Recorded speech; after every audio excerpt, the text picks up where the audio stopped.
नमस्कार साथियों, एक बार फिर मैं दीपंकर समझदार, चार्टर्ड अकाउंटेंट, आपका दोस्त और business growth associate, non banking financial company मतलब एनबीएफसी के रजिस्ट्रेशन के बारे में जानकारी लेते हैं। बहुत सारे लोग इस पे काम नहीं करते हैं, प्रैक्टिशनर इस पे बहुत कम काम करते हैं। इसी कारण जो भी कंपनी बनाना चाहते हैं उनके पास नॉलेज का थोड़ा शॉर्टेज होता है। लेकिन यहाँ पर कुछ खास चीजें भी हैं जो नॉर्मल कंपनी के अलावा लगती है, जिसके बारे में हम लोग आज के वीडियो में बात करने वाले हैं। अभी तक आपने अगर सब्सक्राइब नहीं किया तो सब्सक्राइब, लाइक, शेयर करना मत भूलिएगा। ज्यादा से ज्यादा लोगों के काम आना हमारा मिशन का एक हिस्सा है।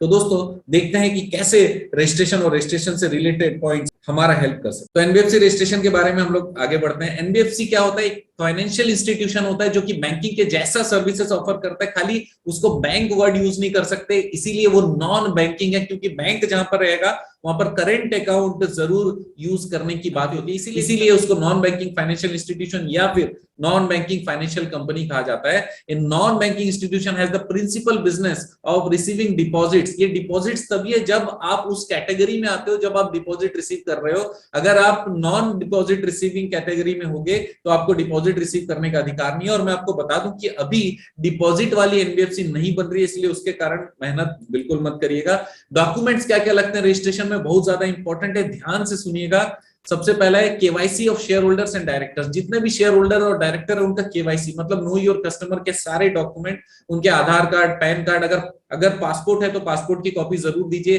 ड्राइविंग लाइसेंस भी आप 100% लेकर रखिए। लास्ट एक साल का बैंक स्टेटमेंट जरूर लीजिए, क्योंकि बैंक स्टेटमेंट में उसके फाइनेंशियल स्थिति भी आएगी। इसके अलावा बिजनेस प्रोफाइल शेयर होल्डर और डायरेक्टर का बहुत इंपॉर्टेंट है। ये बिजनेस प्रोफाइल टेक्निकल चीज है, इसको बनाते समय एक भी गलती अगर किए तो फिर पूरा मामला गड़बड़ हो सकता है। बिजनेस प्रोफाइल की गलती के कारण कई बार 90% टाइम्स एनबीएफसी का लाइसेंस नहीं मिल पाता कई सारे लोगों को, क्योंकि उसमें जब वो फिलअप करते हैं तो उसकी जांच नहीं करते, उसको अपनी पुरानी याददाश्त के बेसिस पे वो डाल देते हैं। लेकिन वहां पर एक भी गलती अगर जांच में पाई गई आरबीआई के द्वारा तो उस केस में ये आरबीआई के पास राइट है कि वो कैंसिल कर दे। इसीलिए बिजनेस प्रोफाइल बहुत इंपॉर्टेंट है, सही चीज लिखिएगा। अब आपके पास पैसे हैं, जितने मिनिमम कैपिटल की जरूरत है 2 करोड़, वो 2 करोड़ का एफडी का रिसिप्ट आपके पास में एक रखने की जरूरत रहती है, ताकि आरबीआई देख ले कि आप उतने पैसे जुगाड़ कर चुके हो जितने की पूंजी की जरूरत है। आपको बता दूं एनबीएफसी में कम से कम 2 करोड़ रुपए की पूंजी की जरूरत रहती है, लेकिन आप 5-10 लाख ऐड कर लीजिए, 2 करोड़ 10 लाख रुपए तक आप जरूर चले जाइएगा।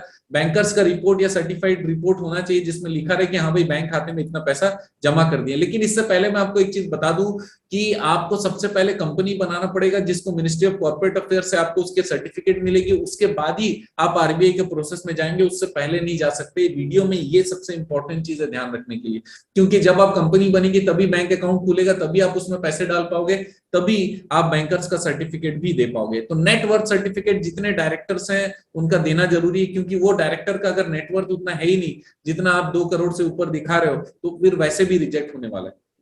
क्रेडिट रेटिंग का भी एक रिपोर्ट लेना पड़ता है, क्रेडिट रेटिंग रिपोर्ट भी हमको लेना है। एजुकेशनल क्वालिफिकेशन और उसका रिपोर्ट भी होना चाहिए। जो जो चीजें आप लिख रहे हो वो सारी चीजें सर्टिफाइड आपके पास में होनी चाहिए।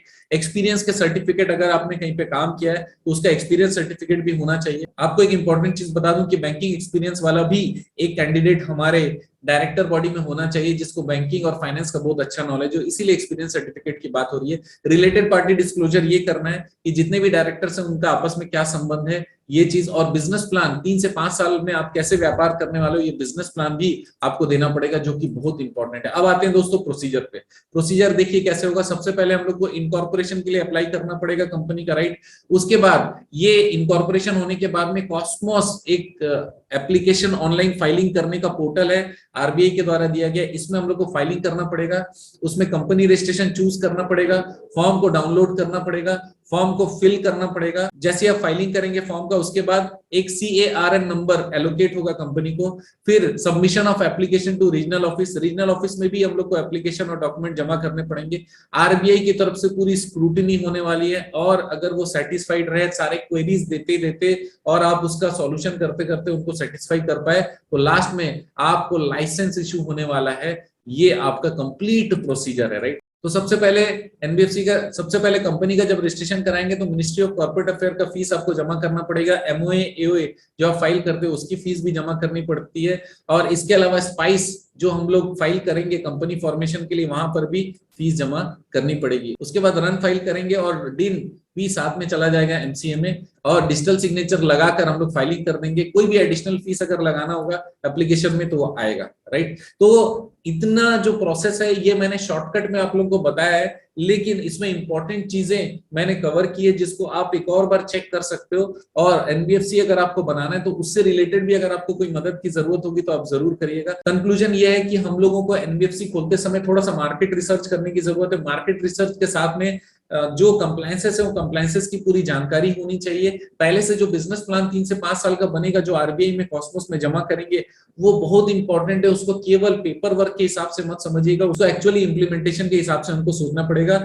एनबीएफसी का ऑटोमेशन, एनबीएफसी का फॉर्मेशन, एनबीएफसी की कंसल्टेंसी हमारा यूएसपी है। अगर आप चाहते हैं कि हम आपकी मदद करें तो जरूर हमसे संपर्क कर सकते हैं, क्योंकि आप जानते हैं मेरा मिशन है हमेशा आप लोगों की मदद करना और समय पर सारी जानकारी देना। तो बने रहेगा मेरे साथ। आपका दिन जबरदस्त हो, शुभ हो।